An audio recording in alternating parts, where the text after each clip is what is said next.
In this session, we are going to talk about AI-powered affiliate marketing and specifically how to use AI to create compelling affiliate communication. And I'm really excited to be here with Matt McWilliams. He's a 4-time affiliate manager of the year. He's worked with some of the biggest entrepreneurs out there. I've been part of many of his launches that he ran for these names like Ryan Levesque, Stu McLaren, and many more. And he also helps online business owners make money as an affiliate and leverage the power of affiliate partners to grow their business. And he has a great blog and podcast and a lot more things. And I think we've known each other for almost 10 years now. Wow. I remember when you came on board for one of the first summits I was part of with Chandler Bolt. You came on board for this one. It was a massive success. I think that was the first time we communicated and worked together. Welcome, Matt. Gosh, that was a long time ago. Yeah. Like long before. And now you're also a best-selling author. I forgot you have like in the background turn your passions into profits. That was a pretty big success for you as well. So congrats on that. Oh, thank you. Yeah. All of that stuff was long before I could have imagined that we'd be talking about what we're talking about today. Like that was, it's crazy. It's pretty wild. Yeah, for sure. I mean, we could get into a lot of stuff here. We talked in the pre-chat a little bit, but I do think you have been in it for a while. So tell me a little bit how you got into AI and how that's helping you in the world as an affiliate manager, but also like for your clients and the people you see that you're, I mean, also for your own launches, you're promoting some products as well that you can speed up the process for. Yeah, I mean, so I've been doing this for 18 years. And I mean, when you have, anytime you have, and it doesn't need to be 18 years, it could be a year or two of experience doing something. What I feel like we can do is we can take AI, like specifically for content creation, communication, whether it be the emails that we send to affiliates or the blog posts that I write to promote a product that I love, or the emails that we send to promote a product that we love, or social media messages. When you've been doing something for a while, you develop a voice, and my voice has changed. I mean, my voice really began to take shape about 6 or 7 years ago before I kind of figured out my voice, okay, how do I write? What are the key components of how I communicate? And I realized exactly how how I communicate with people in an effective way. And when AI came along, specifically ChatGPT at first, we realized that, okay, we could use this to create authentic content, that is me, that's in my voice, that sounds like me, that punctuates like me, that capitalizes like I do, that has even the crazy thing is there are things that I do that are not grammatically correct. I use ellipses in your emails that you send, because I get sometimes your communication, right? I think you have even something there that, you might see spelling errors and things like that. Yeah, and it even has picked up on that. For us, we realized that AI could basically it could clone me.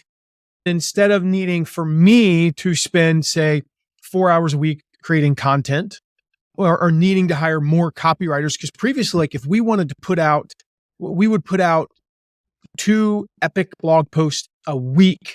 These are blog posts in excess of 5,000 words on a specific topic that give you every step of the topic. These were my words. These were taken from transcripts of podcast episodes and webinars and other things that I'd done. And instead of having to pay somebody literally hundreds and hundreds of dollars to do those things, we could create those in a matter of hours. Yes, we have to do the things like add the images and format the paragraphs sometimes, but this, and it sounds like me. For one, it was me, it was my words, but 2, it learns our style. And so we can talk about how I've done that. For me, I realized I could effectively clone myself. So now I'm able, Matt McWilliams, I'm able to release 2 epic blog posts in excess of 5,000 words every single week. I'm able to send, between the different segments and everything, 10 emails a week to my audience.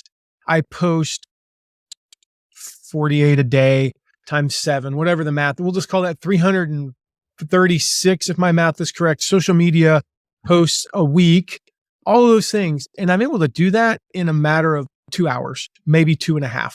And this you do without hiring more people and stuff like that. I've heard other people. So for me, it's about I spend 2 to 2.5 hours a week, and my assistant spends about another 2 hours a week doing a little bit of cleanup and some things like that, and coming up with some new ideas that do require that human brain. But it is not human intelligence; it's artificial intelligence. It's still got some funkiness to it, but we've Did trained you it so see well just that kind of because we are coming on this after it's like the developer day with OpenAI. It was just yesterday at the time we were recording yeah, this, and basically they announced that they are coming out with GPTs, basically these agents that you can train up to do different tasks. I think it's just a matter of time until you can just tell them, like you mentioned, like some certain things, maybe adding images and stuff like that. I think the AI is going to get in the direction of actually becoming more action based, not just, and it's actually going to do the job for you a little bit. I think that's yep, we kind of where have we are moving started to towards. get into that. It does make image recommendations, and it makes them. That's the hard part to train, because I'll give you an example. We'll go into, so if we're doing, so we did a post recently about how to create an affiliate terms and conditions, right? It's over 7,200 words long, and it is walks you through step by step how to do it. And there's this particular part where I talk about meeting with FTC attorneys. In the United States, the FTC is the Federal Trade Commission. The FTC is what controls essentially what passes most of the rules that pertain to marketing in the United States. So for instance, in the United States, as far as I can remember, like you can't do cigarette advertising on television, right? You can do it in print. And so for instance, it's the FTC, I believe, that regulates what you can say in a print ad to market cigarettes. Like you can't, Okay. target children and stuff. They're the ones who manage it. They also manage affiliate marketing because, well, that's marketing. And so there's this particular part where I talk about meeting with these FTC attorneys. This was pulled from a transcript. ChatGPT, not ChatGPT, because it's actually a software that we developed using ChatGPT, wrote a perfect paragraph, but I wanted an image because the story that I'm telling and the image reinforces this story is about how these FTC attorneys, when we got the transcript of meeting with them, every time I said pay-per-click marketing, meaning pay-per-click, they called it paperclip marketing, like the thing you hold pieces of paper together with. And it's a funny story. And I was talking about how, kind of quite frankly, how dumb the FTC can be about some stuff. And I needed an image. And I said, give me an image for this. And the image was horrible. It was absolutely, it had nothing to do with, it was not funny. It was just basically a picture of a paper clip. Yeah. So yeah, we're getting there. I would say it gets the right image 20% of the time. But you think, wow, that's really bad. That means hey, I spend 2 hours sometimes just coming up to create the images for a post. 20% is about 25 minutes of my life every week that I save because of AI. So even if it's only 20% accurate, I can live with that. And what if I get it to 30% accurate by this time next year? That's even more. Yeah, that's also an in-depth blog post, Matt. So it's like you're saving a lot of time. How long would it normally take you to do that? Pretty long time. But let's get into a little bit the different parts of affiliate marketing and how AI can help with that. There's the thing you do, it manages launches and things like that. And of course, if you're running a launch, you need to have affiliate swipe copy and all of this kind of communication, reaching out to partners and all that. And there's the other spectrum of it when you are an affiliate promoting software products or launches or whatever that is. So maybe you can get into a little bit on these things that you need and how AI can actually speed up that, because I know I've run a lot of launches. It's very time consuming. So I'm interested. We are always interested to save time here, and AI is a good time-saving tool, as you've already heard here from Matt. Yeah, let's talk about the affiliate marketing side first. Yeah. Obviously, when you really break it down to its core, there are only a few ways to promote things via affiliate marketing. There's content, so a blog. I'll just say a blog. Yes, you could do YouTube and podcast, and we can talk about that. But let's say you're going to do a product review. Well, if you train AI in your voice and style, which we had already written as a company, 100 different product reviews. Plus, I had written a guide on how to do product reviews that walks you through how to do product reviews, right? Okay. And if you want to get that, by the way, just go to mattmcwilliams.com/review post, and you can download that. And you can use that to train your AI. And you can tell it, like in there, we say, make sure to have this type of keyword density. You want to use the keywords that you're targeting enough, but not too much. You know how it is. You've read those posts that are like overly keyword dense, where it's, if you remember the days, the keyword stuffing, that was the days, maybe like 10 plus years ago, I would say. If you're looking for a Fort Wayne chiropractor in Fort Wayne, really, like, I get it. You're trying to optimize for Fort Wayne chiropractor, but that's a really dumb sentence, then we have a great list of chiropractors in Fort Wayne. For all of you Fort Wayne residents looking for a chiropractor, people would keyword stuff and write those actual sentences. So we've trained it, like use the keyword this much, but not too much, yada, yada. And we train how to write this, how to write the headlines and all those things. So we trained this. And then we said, here are 100 different review posts that we wrote. These are my words. So it knows, I don't use the word amazing. I really don't use that word. I use the word awesome. And it learned even how I write certain words in all caps. I don't italicize, I use all caps. That's just myself. So it never gives me italicized words. It gives me, okay. So I did this. And then what I did was I took a product review and I said, okay, here's the outline of a product review. Here are the sections. Here's what I like about it. And I wrote probably 400 words of what amounted to a 5,000 word blog post. I wrote those 400 words and gave it the stuff. And then I took each section and I said, here's how I rewrote this post. After about 10 times of doing that, I mean, now I honestly can pretty much just copy paste. Like I'll read through it one time. I usually read through it out loud. The last product review post I wrote was 5,100 words. I do typically target between about 4,000 and 6,000 words on those because they want to be in depth, but not like ridiculously long. The last one was 5,400 words. I think I made 3 edits in the entire, and it was literally just like a couple of things that I felt were repetitive and I just deleted sentences and we were done. That was it. Yeah, I so think that's impressive, by the way. I just wanted to come in because I think with blog posts, I mean, are you using ChatGPT for this, by the way? Is that, I mean, you said you have your own. We built the system on ChatGPT, yes. Yeah, on the OpenAI's API, basically. And yeah, okay. So you have prompts behind the scenes and things like that to make it to make it work. I will do now. So let me give you a different example. With the review post, it's pretty straightforward. Write a product review post, follow my rules. There are 38 rules that we gave it.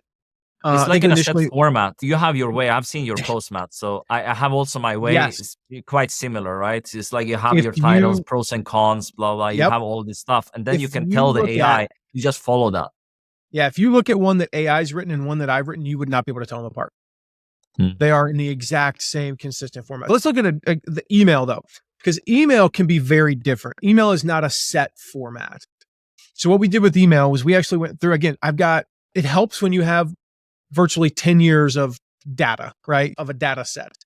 But I went through and I didn't give it every email I've ever written. I looked for what was the top 10%. I think that's about what we did. We said the open rate I think the open rate we targeted was like 32% or higher, which would be like our top 10, 12%. I said a certain click-through rate has to be this click-through rate, yada, yada, yada, right?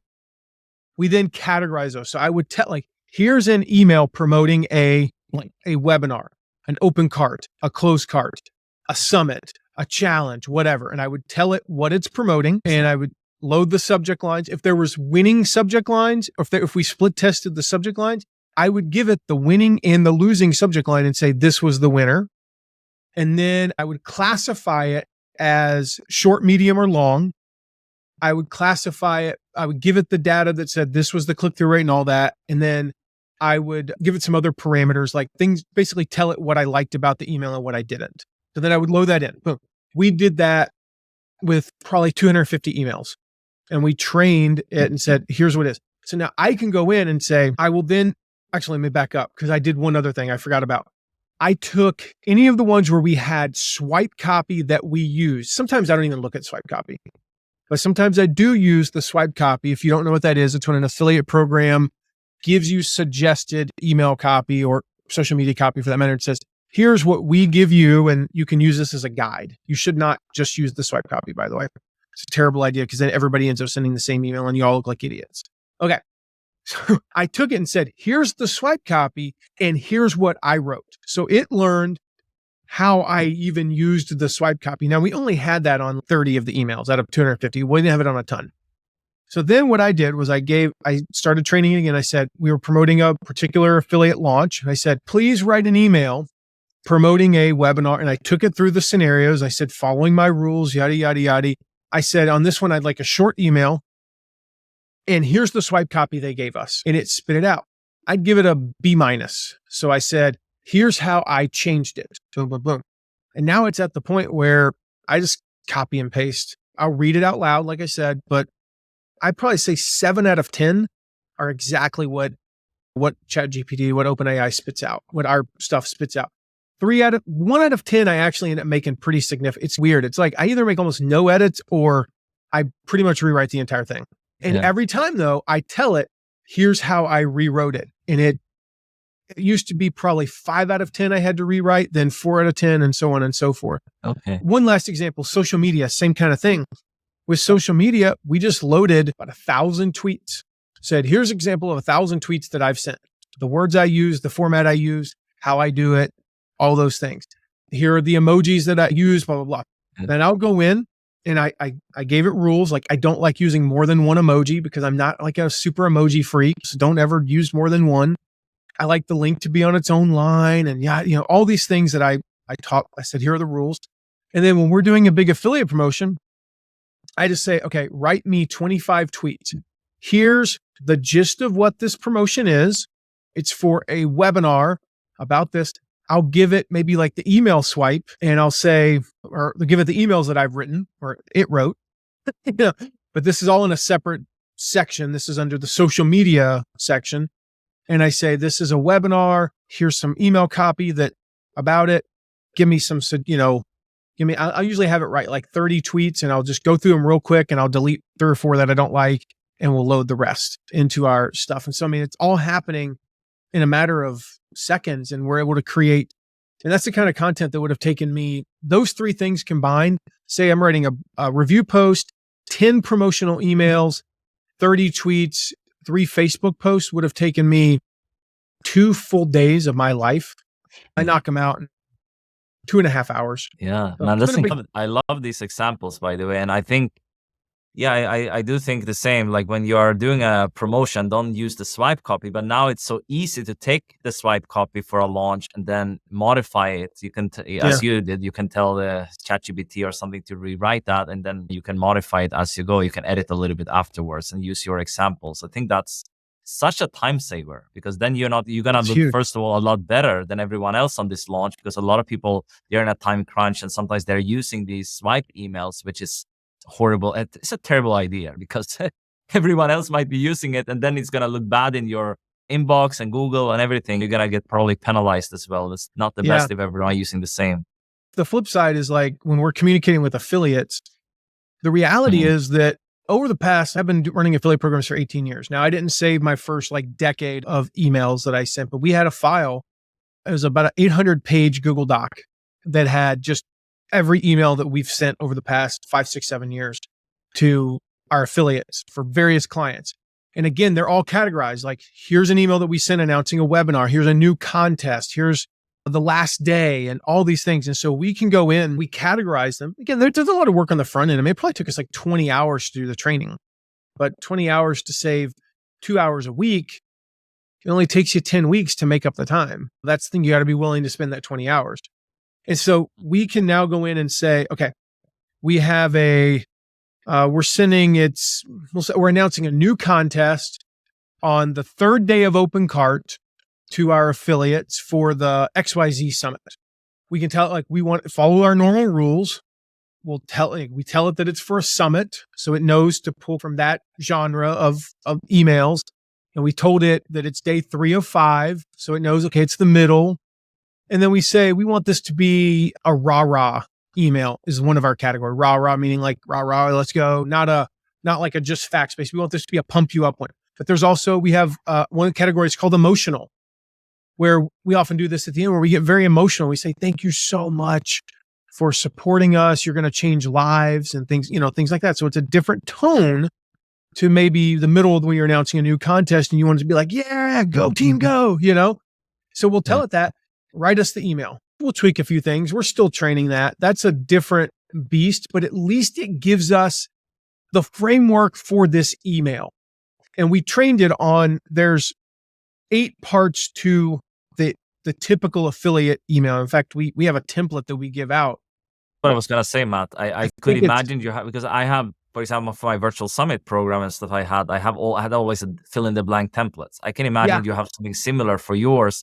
And we do. You can build a model like with ChatGPT and or OpenAI's API. Basically, you can have something It's behind really the cool. scenes there. And yeah, and that's kind of what that's what you're building a little bit with certain things you are doing, so you can do everything a lot faster. It just takes a little time to tweak it and things like that. It does. And it's totally worth it though, because again, the biggest thing for creative types is just that blank page. And so for our affiliate managers or me, when I'm writing an email to an affiliate or to our affiliates, like if you just give me something, okay, now I can take 5 minutes and tweak that versus taking 20 minutes to write the thing from scratch. The other thing is just the little things like I'm go with I've got phone call, this, that, I meet with the client at 2 and then the affiliate at 2:30. And it's hard to get that email out. Sometimes I can use ChatGPT. I can use this software just to get something out. And it's not even perfect, but something is better than nothing. And just get some level of communication out. The other thing, just straight up content creation. Like we took, my podcast episodes are typically in the 20 to 30 minute range. We'll take those, we'll grab like 3 podcast episodes that kind of cover the same thing and they're part of a bigger series. Like you wouldn't listen to a 90-minute podcast about that topic, but you would read a 7,000 word blog post, And so we'll just take that, again, spit out the transcript, boom, load that in, tell it what we want, and it formats it. And we produced one the other day that was basically that. Is that usually your process? Because it's quite similar to, I like doing videos first. I start with a video, or let's say even from this session we are doing now or other ones I've done, I can take the transcript or take it into some tool and I can get a blog post. I use content at scale a lot because we are doing like very in depth. That's like a lot faster, but it's just replacing writers for me essentially. It's quite good, but you can do the same with ChatGPT essentially. Take like YouTubetranscript.com or taking this and then you can get even a summary. You can get so much written content from a longer piece of content. So I do like the podcast form or video form for that reason. So that can turn into a month's worth of content or even more if you have a few videos. And it's so good at turning it into readable content. Yeah. That's not, okay, here's an example. That's not, well, on a podcast, that doesn't really drive you that nuts. If I stumble over my words, but if it said that in the post, you look like an idiot. And it just does it magically. Like it has learned how to take my transcripts and turn them into written content. It's really good at it too. Like I can take, I know now with the announcement, I think the plugins are going away at some point, but in ChatGPT, but I have used VoxScript a lot. So I take a link from my YouTube video and I tell it to just get like a summary or takeaways or action steps or something from this session. And it's so good at it. It's amazing, like from a long video. And now I'm sure it's going to get even better as more updates come to the platform. But yeah, I can so many time saving things because usually you spend a lot of time creating the tags, the descriptions, the show notes or whatever that is. Now all this AI can take care of that already. So if you were like someone writing show notes, I guess AI is going to replace you. Certain jobs, I think AI is replacing or at least taking over a little bit, to be honest. Yeah. And that's great. It just means you get to do different things. Like it's never going to replace me doing a sales call with a potential client. No. Not like true creativity or sales and things like that. I think that's more difficult. I think you can have an AI avatar doing like a pre-call or something like I've even seen some people doing that and it works quite well. I don't know. I haven't in the future, but it works. Yeah, but with content, especially written content, they came there to solve a problem. And if that post solves their problem, then that's a win. If 1,000 people come there and 10 of those people that it solved the problem for are perfect, ideal clients who end up signing up with us, okay, that's cool too. Yeah. But the reality is like, that's what content is meant to do. It's meant to solve the problem. And they don't necessarily want the podcast. The podcast is great for people who listen to my podcast. We get, 10,000, 12,000 downloads an episode. And most of those people are fans. They listen to every episode. None of my podcasts have more than like 1,000 downloads, more or less than the average. So that's my fans listening. They're listening to the podcast because they want to hear my voice. The person doing a search and they find my blog post on how to create affiliate terms and conditions, they just want to know, how do I do that? And so they're not going to listen to a podcast about it necessarily. They want the post that kind of outlines it, sends them to a download to grab the template. They download the template and life is good. Yeah, So that's what capturing a they're different, for. you're capturing a different audience that you wouldn't get Yeah. otherwise. And I think as a smaller business, we are not like, some big HubSpot or something can just produce a massive, so much content, right? But Mm, I think when now with AI, we can do a lot more. And I think that can set us apart. And I think that's just the people who are producing more content and more quality content. It's not just about any content, but the way you're doing it, basically in your voice, long form, or as many words as it needs to get the point across, essentially. I think that is, I guess, the future a little bit in content creation, like AI assisted. I think some people are calling it AI optimized, yeah. blogging or something like that. I've said AIO blogging. I don't know if you heard that, like content at scale. I think they have Yeah. I don't know who coined the term, but I think that's pretty cool at least. And let me just share one other thing I forgot about because a lot of people don't have. I mean, I had written the equivalent of 40 books by the time I started using AI. Yes. Training, that's not even including emails. So I'm just talking about blog posts. I'd written so many blog posts and I'd recorded, before I even used OpenAI, I'd recorded 525 podcast episodes. I had the content. And so it was really easy for me. If you're like, well, I don't have a ton of content. Well, number one, start writing and just at least teach it your voice a little bit. Secondly, go look at other people, who you respect. And that actually is something we did with the emails. I took my personal swipe file of emails from, there's probably 50 people in there: Ray Edwards, Jeff Walker, Michael Hyatt, and people who've been clients and other people that I respect, friends, and just people that I follow. And I took their emails. I said, here's an example of an email promoting a webinar that I really like. Use this in your model. Here's an example of an email that I got as a member of an affiliate program encouraging me to promote, telling me that open carts tomorrow that I really liked. Use this in your model.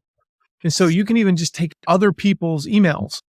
Just look at the ones that you've opened. Those are good emails. That's and smart. You can say, use that as a model. Yeah, I do this all the time to analyze stuff.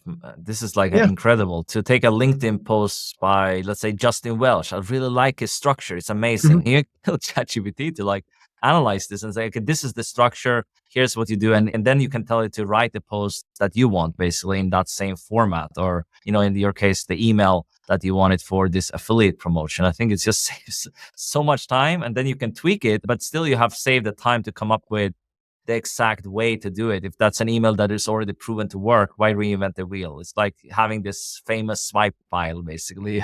I'm sure you have a lot of stuff like that. Yeah, that's exactly, like I said, I have a folder in my Gmail. Which is funny because I don't even use it anymore. Yeah. But I have a folder in my Gmail that's got 500-600 emails written by other people. And like I said, I went through those one by one and I said, this is an example of an email that does this, use this. And so it even was able to incorporate some of those, but I would even tell it, like, if there was a particular part of it that I didn't like, I would say, okay, use this in your model. Here's a part of the email that I don't particularly like. Use this in your model, but this email is too long. So just wanted to let you know, this email is too long, or this email is too whatever, but I like these aspects. With the social media posts one, I literally when we first started loading it, I just took, my top performing tweets, my top performing Facebook posts, and loaded those. And then I also took a bunch of tweets that I had bookmarked over the years. And some of these bookmarked tweets, for example, I didn't really have any bookmarked Facebook posts. I don't know how you even do that, but the bookmarked tweets, some of them were not related to my business. They were not marketers' tweets. They were maybe just funny or more, what's the word I'm looking for? They were more clickbaity, but I would still include those because I wanted it to see, here are some other examples of really good ones. And one of the things I noticed when it started spitting out that first round is it actually, when I would read some of those tweets, I might go, that's not how I would say that. Okay. But I kind of like that. Like I wanted to, if I had it write 30 tweets, Navid, I wanted 2 or 3 of them to be where I go, oh, do I really want to post that? That's a little bit controversial, a little bit, over the top, not me, but you know what? I'm going to try it. Or I would tweak it and get it like halfway down. And so then it learned. And so now some of the stuff that I'm posting now, I would not say it's off brand, but it's like me times 1.2. It's just a Yeah. little bit more pushing the limits of what I Mhm. would post. And that's all because I shared some stuff that I bookmarked. And why did I bookmark it? Because it caught my eye. That's ultimately when you think about when you're scrolling through social, you're going like this. It's, they say you had 3 seconds to catch somebody's attention. It's not even close to 3 seconds now. It is a third of a second, if that. And Yep. so it learns by that. If I bookmarked it, it means it caught my eye, which means it was probably Yeah. pretty good. It's interesting because I think there's a lot of content you can create, and I think you can become more creative with the AI as well, because before you could Yeah. get like writer's block or something. I think there's really no excuse anymore. If you're sitting there trying to come up with content, go to ChatGPT or your favorite AI tool and use it for ideation. I'm sure you use it a lot for Mhm. this to come up with headlines or hooks I don't or now. subject line. Huh? I don't, just because we've trained it so well. You have a lot, but like, Yeah. let's talk it from a beginner standpoint. Like, you don't know too much what to do. Let's say bonus ideas and things like that. Yeah. Or come up with product names. It's pretty good sometimes to like give you a bunch of ideas. And Mhm. then I usually don't pick them, but I pick maybe, okay, I like this word, so I It's like a mash them derivative together. of that. Yeah. Yeah. Yeah. That's what I did help a friend of mine who, again, he's in a situation where he only has probably 25 emails that he's ever sent to his list. He's Okay. new in this world. I said, okay, well, just give it some other stuff to dream. I said, here's what you do. When you do it, tell it to suggest 10 subject lines, and you pick the 2 that you like. And then you test those 2, and then you go over here, and once you send it, you tell it what the winning subject line was. And you tell it that. You say, I picked these 2 because they're most in line with my brand. Here's the one that had the best open rate. And so, okay, what does it do? Now you ask for 10 the next time, and they're a little bit better. And you pick 2, you tell it which 2, you tell it which one. If you do that 30 times, which doesn't really take any effort, it's a lot easier to tell it to write 10 and you pick 2 and then do a split test than it is to try to come up with the perfect one. So if you Yeah. do that 30 times, after the 30th time, it's going to pretty much nail it down to the Yep. point where we usually split test everything. So there's just no reason not to split test, right? The technology's Yeah. there. You might as well have it go to the winning subject line. I don't even have it write 10 anymore. When it writes an email for me, I have it write 4, just because I don't feel like taking an extra Do you 12 split seconds test to the read actual it. copy or only the subject lines? We only do the subject line. We use ConvertKit, and Yeah, they cannot do that. you can't split test the subject line and the copy.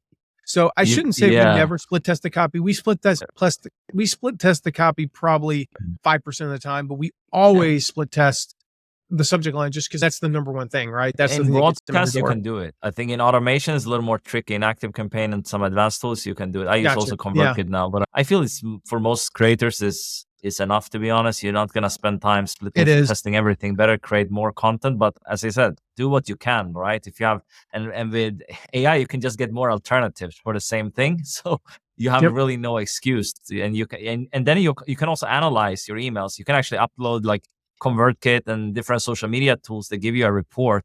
So you can actually upload that and then have it Yep. analyze this. Like, it's gonna upload like a Excel kind of to the AI, to Yeah, ChatGPT, that's what we and then did. you can Yeah. you get like that. You It get showed graphs it. and stuff like that from this. It's pretty cool. Yeah, So it's awesome. Yeah, like I said, yeah, we gave it our top like 10 or 12% of emails. We yeah, trained it on that. So now, I mean, instantly, like we've pretty much avoided those bombs. Like we know, like our average open rate was say 28%, I think. And we'd have some that were 33, 34, and then we'd have some that were like 20. is this What for we've done, outreach or for your what kind of this was emails was just this for? this is to my email list This for is to our your overall content. email Yeah. list. Okay, Yeah. your marketing, So right? just to give you some perspective, like, we would average 28, but the range would be from like 22 to 34, right? What we've avoided is our high end is still around 33, 34, but our average is now 30 because we've eliminated those 22s. And now our floor is like 25, 26%. So and it constantly gets just a little bit better. Every quarter, it's up like 0.2%, Right. because it's learning and it's getting better. And it's like, okay, this is what, so again, we go back in and we tell it like once a month, we'll go in and pick and say, here are 3, 4, 5 best emails from this month. Use those. Like, here's what it was, blah, blah, blah. And we train it just to learn to get a little bit better. And over time, it's going to get pretty darn close to perfect. It finds those elements that are, and we also tell it what the worst ones were. I forgot to mention that earlier. We do tell them what the bad ones were. And it learns, okay, I don't know. I don't even know. The thing is, my brain is not smart enough to figure out that, okay, maybe it is picked up. I'd be interested that an email that is 9 sentences long does poorly, but an email that's 8 does great. Okay. I would not notice that. I'm not smart enough to figure that out. Or are there certain keywords that those poor performing emails have, the good performing ones don't? Maybe you have some words that trigger spam or something. Who knows? It will figure that out and it will learn to avoid those over time. Again, your floor gets better and better and better so that eventually what it's going to do is it's going to become pretty predictable where your open rates, you're still going to have a ceiling. That's probably not going to go up a ton. It's not that it's writing better emails. It's just not writing bad emails. And so my floor keeps going up and eventually it's going to be pretty predictable where my open rate is probably going to be consistently between 31 and 34 instead of between 22 and 34. My click-through rate is going to, we said, here are the best clicks. And this one had a 1.9% click-through rate. This one had a 0.8.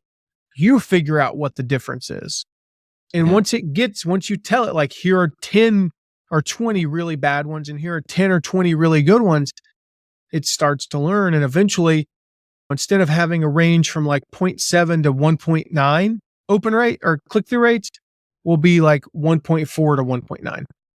Yeah, for sure. Just to ask you about this, because I'm sure if someone watching this, they might have a course or they have some products and they want affiliates, and that's what you do. You attract new affiliates for people, very big names, but they have audiences, they have network, and you can tap into your network, of course. But if someone is new or they're in the early stages of their business, like how would you go about actually getting new partners a summit is, I guess, a little easier with speakers and stuff, but like, let's say a course or something like that to attract new partners. I would go to mattmcwilliams.com/first100, FIRST100, download that. It actually walks you through all of that, Navid. What's your best tip to do it? Yeah, short version of that is, number one, I'm going to look and see who's promoting similar products, similar summits, similar books. Amazon makes that really easy for us, right? Who's promoting a similar course, a similar membership, a similar shoe, a similar whatever, right? Who's promoting a similar product? That's the first thing I'm going to look for. I'm going to reach out to them and I'm going to talk about how my product is similar, but how it is different. I'm going to keep the email very, very short. We talk about in that report, I call it the 5-sentence rule. With our clients, you're not allowed to use more than 5 sentences in an initial reach out. So whether you use AI or not, like, it's a 5-sentence email. What I would do, here's what I would do. I would take some of there's opportunity when you go there, you can get the swipe file. I would take some of those emails that I give in the swipe file, and then I would tell, here's how I write. Here's a template for how to reach out. Give me 20 different emails that I can send that are vastly different to reach out to potential affiliates and start taking, pick 5 or 10 of those and use those. Follow up. If they don't respond, you keep following up at least 10 times, about every 8 to 10 days. You follow up for a flipping 90-day period of time, 10 times. And then you take a few months off, then you follow up again. I cannot tell you how many times I have sent more than 10 emails, more than 10 whatevers, Facebook messages, and then finally they responded. I've had so many speakers say yes, and it takes time even to schedule. They have a lot of, I know all about this. It takes time. Even if someone commits to something, you need to follow up with them a lot of times, and you cannot take things personal. Usually it's because they're busy, they have things going on. People are checking in the inbox. I do this later, but then they forget because the inbox filled up, you're it's not a lot of things like that. No offense, but you are not their priority. Their business is their priority. Your job is to just stay in front of them. I tell people all the time with our affiliates, what we're trying to do is just keep let's say the launch is 6 months from now, right? I am not trying to get them fired up about my launch 6 months out. They will burn out. But I don't want them to completely forget about it, because We're exposed to thousands. I've heard statistics from 3,000 to 5,000 marketing messages a day. We're exposed to all those things. We've got conversations with our family, our friends, our Facebook feed. The list goes on and on, right? We drive, we see billboards, we listen to the radio, we listen to whatever, and we have so many ideas going through our heads. Give me about 8 minutes, I'll forget about that you even exist, Navid. But a couple weeks from now, I get an email from you that just reminds me that the summit is 6 months away, 3 months away, whatever. And I go, oh, that's right. And maybe I go check my calendar. Do I have that on my content calendar? Oh, I don't. We had this happen. I'm in this business. I do this for a living. We're promoting something in February. I forgot to put it on our content calendar. I agree. I told the guy, he's a friend of mine. I said, I will promote you. I am excited. We're going to send this many emails. And we're going to do this. We're going to do a webinar together. I'm going to have him on the podcast. Boom, boom. None of it is actually on my calendar. Why? Because I never told our operations manager who just had a baby to add it to the calendar. So I could pull it for, and we could have gone and scheduled anything else. And oops, yeah. I am so sorry, friend. I forgot about your launch. But you know what? The other day, he sent me a DM and just said, hey, man, just got good news. I got so-and-so who's speaking at this event that you're promoting, and or that you're going to be in. I'm really excited. And I went, oh, shoot. I looked up our content calendar and I was like, told Robbie, I said, add that to our content calendar. Here are the dates. So just staying front of mind with people sometimes triggers them. I mean, gosh, that's like a whole thing. Like this is like this is usually like an entire weekend where I talk about like how to stay in front of your affiliates, but you just got to stay. You're really good at that, Matt. I've seen you come in. You're a master. But I would say like, how do you, is one thing to find your affiliates. You can use some of the strategies shared, of course. But I think what is hard when you are a newer in your market, or maybe you're just coming in with this course or something, is to make it stand out. Why should they promote me? Like, how do you position that? Is it just volume, or what it is about? Part of it's a numbers game. If you are an industry leader, let's just say you're the Tony Robbins of your niche, right? He's a former client. With Tony, we could reach out to 100 people and 40 of them would say yes because it's Tony. Right. If you're not Tony, you're a nobody, you reach out to 100 people and 3 say yes. So you got to reach out to 1,000 people. So part of it is a numbers game. And then you get 20 of those 1,000 and they say yes. You work your butt off to help them. Now the word starts to spread. Now you have a little bit of momentum. Now you can go back to those 980 and you get 30 of the 980. Now you have 50. And there comes a point. This is the cool thing about affiliates, unlike any other form of marketing. Because if you can get to the point where you saturate a market, let me give you an example, and then I'll come back to my point there. When I worked with Shutterfly, when I took over Shutterfly's affiliate program back in 2010, it was 2011, they were doing about $15 million a year. 3 years later, we took it over $325 million. All right. How we got there was I focused on one subset of affiliates. That was what we called mommy bloggers, right? They hate to be called that, but that's what we call them. Then I moved on to photographers and then I moved on to nonprofits. Okay. But when I spent 6 months where I focused on nothing but the mommy bloggers, and it got to the point where we had a couple hundred mommy bloggers to start with, and then we had a couple thousand, and then 5,000. I'm not exaggerating, mommy bloggers. We would send out an email saying new promo code, boom. There would be 2,500 blog posts within an hour that you could find on Google that had that promo code on it. And it got to the point where we were so saturated in the mommy blogger market that every other mommy blogger started coming to us. I worked my butt off to get the first 1,000 to 1,500. But now, think about it, if you're a mommy blogger, who do you follow? Other mommy bloggers. And if you see one other mommy blogger promoting Shutterfly, you don't go, gosh, I got to sign up for that. If you see 5, you don't go, I got to sign up for that. But if you see 25 other mommy bloggers, you go, I got to sign up for that. And it got to the point where if you were a new mommy blogger, you had 3 steps. Number 1, register your domain. Number 2, get your hosting set up. Number 3, sign up with Shutterfly as an affiliate. We dominated the mommy blogger market because we got to the point where if you were a mommy blogger, you saw every other mommy blogger it felt like promoting. So you had to go sign up. Then we did the same thing with photographers. And specifically, we started off with wedding photographers. I worked my butt off to get the first 30. I had to get on the phone with them and sell them on it. And then we got 30, and then we got 100. And then they started telling others. And the next thing you know, again, wedding photographers follow other wedding photographers. They see all these wedding photographers photographers promoting Shutterfly. So like, well, we should sign up. And so you pick this one area and you just saturate it. You go after a specific type of affiliate and you get a bunch of them. Then they start to come to you. And I'm going to tell you, just to be honest, it's hard work for the first 3 to 6 months.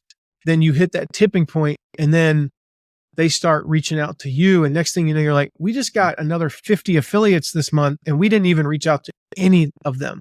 They all came to us. But you got to get to that point first. Yeah, absolutely. I think it's a few things to that. Like when I started, always, of course, with summits, you don't have like, they are speaking usually, the affiliates you get on board. It's usually your speakers. You get them on board for the summit and a handful of them will promote your summit because they're a speaker. But I find if you have a new course, it's a little bit more difficult because maybe they haven't taken your course, or they don't know about your course. If you're more famous or in your market or more well-known, you're like Tony Robbins. I mean, that's an extreme example. He's like world famous, right? But like even like if you're, just an authority in your niche and you have a course that's been selling, like in your case, you're an expert in affiliate marketing, or me with virtual summits or something, then people will know about this and they will, okay, I can promote this, or I can like check it out, get access and then promote this. But if you're newer, it's more difficult, I find, to get people to just right out of the gate promote. I find like starting the other spectrum is easier when you actually promote someone else or adding value. I think you talked a little bit about that. You can actually add value to other people. I think you even did that in the early days as well. When you started building your personal brand, you promoted quite a lot of people and you were up there on the leaderboard, even though you had a small audience. So maybe you can speak to that a little bit. Yeah, that's another great way. We've actually got a client now that she's one of the speakers, Amy Yamada. And I told her, I said, Amy, you're going to have to promote more things because we got to get the word out about you. And then she started getting on these leaderboards. And I was like, okay, here's what you do. And I gave her the email template. I said, you reach out, you respond to that email because people read replies, right? And I said, then you put so let's say she finished in 9th place on this leaderboard. She did a summit where she was like in 4th place. I said, reach out to everybody else in the top 10 and you put their email in the to field and you say, congratulations on, finishing in the top 10, blah, blah, blah. She's starting to get people that way. So that can be one way, is if you start promoting people, not only the people you promote, could they potentially be good partners, but the other people on the leaderboard. So just to recap, number one, you promote other stuff and you start getting anywhere on the leaderboard. You could be in 17th place. It doesn't matter. If you're in 17th place in the leaderboard, don't reach out to the number 1 through 5, but reach out to the people who are down kind of around you and just try to get to know them. Maybe see if you could do a webinar swap. So let's say you sent 100 leads to an affiliate launch. The person ahead of you probably sent 105, probably not much more.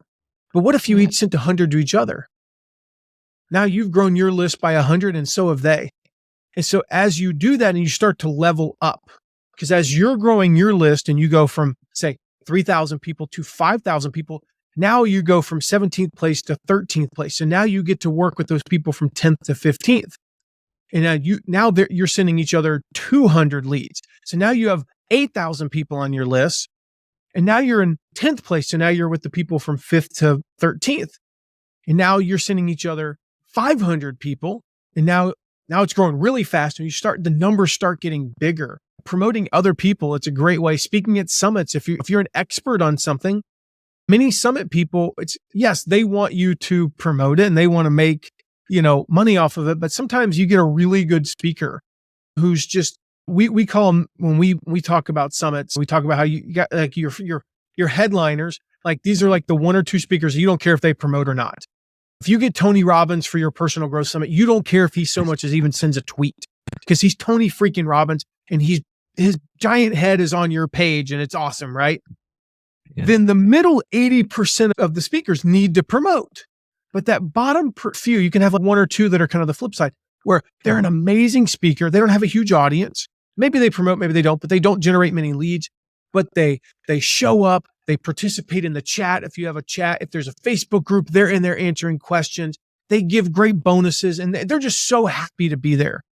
And if that's you, if you're that speaker who maybe doesn't have a huge audience, but you get invited to speak, then you connect with those other speakers and you start to grow from there. So there's all kinds of opportunities that promoting other people can give you. And one of those is just connecting with the other promoters, the other affiliates, the other speakers. That's such good advice. And I think people don't do this enough. I think people are just like I've never seen randomly anybody part do of. it. Yeah. Not And one person also has some, ever done it to me. I am telling you right now, the only people who've ever done it are me and our clients. Nobody Mhm. has ever done it. No, it's really interesting. And And I've shared it so and many you, times. yeah, and there's another thing I've been thinking about a lot, and there's so many ways. Even if you are not someone who has a big audience, you're let's say you're hosting a summit or whatever that is, you're part of a launch. You can see where how to add value to them. You can leave a review on their LinkedIn. You can do other things. You can review their products. There's so many ways to Yeah. add value to other people. It might take years to get someone, let's say Stu McLaren or like big names to promote you in your industry. It might take years. You need to build that relationship or whatever. But as you said, people around you, they are growing as well. So maybe they are building an audience at the same time as you, and they are growing quickly. So they might have 100,000 people on their email list eventually, and then you are best friends basically online, and they can promote each other. So Yep. that's usually how it starts a lot of the times. Like a lot of these people promoting each other, they have known each other since the beginning, and they are in this circle. You know all about this. Like they are promoting each other basically. Jeff Walker, Ryan Levesque, Stu McLaren, they always promote each other's launches. It's like Yeah. that. And it's going to be hard to take their spot because they have been doing that for Yeah. years. You need to take someone else's spot. Yeah. You I'm know? doing a webinar this week. It's a guy I've known for 9 years. We reached out to each other initially because we were both like at the bottom of a leaderboard, but we were on there, wanted to get to know each other. We were in a mastermind together for, a year or so, just us and a couple other friends when we both had maybe 2,000, 3,000 subscribers. I mean, just we're 2 days into the promotion as we're recording this. Within a 4-day promo, and he's already sent over 1,000 leads. It'll be a big promo for us. And it all comes from a friendship that started 8.5 years ago. Just connecting when we're both nobodies. So, and he promoted my book. We do a webinar together about once a year. I promote his stuff. It came from nothing essentially. I think the first webinar that he did or that I did for his audience, I think 58 people registered and like 12 or 15 showed up or whatever, 20 people showed up, something like that. And I sold like one course, maybe two, The and humble made like begins. You got to start $1,000, something. all that time and effort, and made like $1,000, and he made $400 whole dollars. But I think the first time I promoted him, I remember I got like a $300 affiliate commission, it was small, but now we'll exchange close to 6 figures together this year. I'm glad you shared these examples because I think people are sometimes going for, they're reaching out of their league a little bit. Like that's not good as you start. I mean, you can go for it for a summit or something like that. That's fine. But like to go promote your course that is like not really established is going to be almost impossible to do that. Yeah. And I don't like to say anything is impossible, but it's better to focus your efforts around the people that actually will get you some results, and you can also help them and you can level up together. But interested to hear maybe some trends or some things in the affiliate marketing, especially now in the world of AI. Anything you see is shifting? We talked a lot about the content creation part and how you're using AI. Yeah. Just curious to hear. It ties in with, I just see people able to do more. One of the biggest holdups was time and taking away focus. And now that we've eliminated that, you can create those emails and those review posts and those social media posts in, I don't want to say in 1/100th of the time, but maybe 1/8 of the time. Let's say that even 1/5 of the time, which is, I think, probably accurate for us. That's a big time saving. So the time commitment to doing an affiliate promo is now gone. I'll give you an example. We're in the midst of an affiliate promo that we're doing. So we're promoting somebody else. The launch started 2 weeks ago and it ends in 3 days. So it's a 17-day launch. Now, in part because our operations manager was having a baby, as I mentioned earlier. And so we had to get stuff done way in advance. We had the entire promo, all the social media posts, all the emails, the blog posts, everything was all done 2.5, 3 weeks in advance. I forget, we used to do promos in the past. I'd be like figuring it all out and I'm writing it last minute and it's, where are we on the leader? I've gone entire days and forgotten we're even promoting this thing because we did it so far in advance. That's one of the biggest trends I've seen is, number one, just the time commitment is down because of AI. Number two, people are doing stuff more in advance and they're, in a good way, they're getting it. Like as an affiliate manager, I would much rather somebody schedule their 10 emails in advance than try to do them last minute. In a not as good way, they're less reactive and not as engaged in the promotion, so they don't evolve or what's the word I'm looking for? They don't react as much and maybe And get if you, something you in have last like face minute. groups and stuff like that before, right? When I've been part Yeah, of your promotions, do you find that we do. effective still, or Yeah, it still works. People are just to say they are less reactive and less changing less doesn't mean that they're not doing it at all. But like I okay? said, with this particular promotion, because of some other stuff, like I forget that it's even going on just because we did everything so far in advance. So again, it's a good news, bad news. As an affiliate manager, it's frustrating when somebody says they're going to send 10 emails and they only send 6 when they don't go all out. So getting things done earlier is a help in that regard. As Mm. an affiliate manager, what we've had to do, it used to be, 10 years ago, send out the copy the day of or a couple of days in advance, maybe. And then about 7 years ago, we started sending out like 5 days early. And then about 4 years ago, we started sending it out a week early. And now we send out copy sometimes a month in advance. Like we do not want them to have to worry about it. And I know as an affiliate, when I'm promoting things, if I don't have it at least 2 weeks in advance, I start to be like, hey guys, where's the copy? When am I going to get the copy? Do you have the copy ready? When can I get it? When can I get it? When can I get it? And it's like, whoa, dude, chill out. But I'm ready to write this now. We're 2 weeks ahead on our content. I'm ready to write this stuff now. I'm ready to get this Right. done and get it going. And I need my copy. So those are probably the biggest trends I'm seeing. The only other one that comes to mind is just the use of micro communication. And what I mean by that is not just email list and blog post and podcast, but actually using things like DMs to reach out to, if you've got a Facebook group, reaching out to every member via DM and getting them into an affiliate funnel or onto a webinar and stuff like that. So the use of micro communication, one-to-one use of text. We have a text platform. And so if you text me, then I can communicate with you, but also it's a way for me to communicate with you one-on-one, even though for me it's a blast, but I'm sending it to everybody. But one-on-one and other micro communications. And again, AI,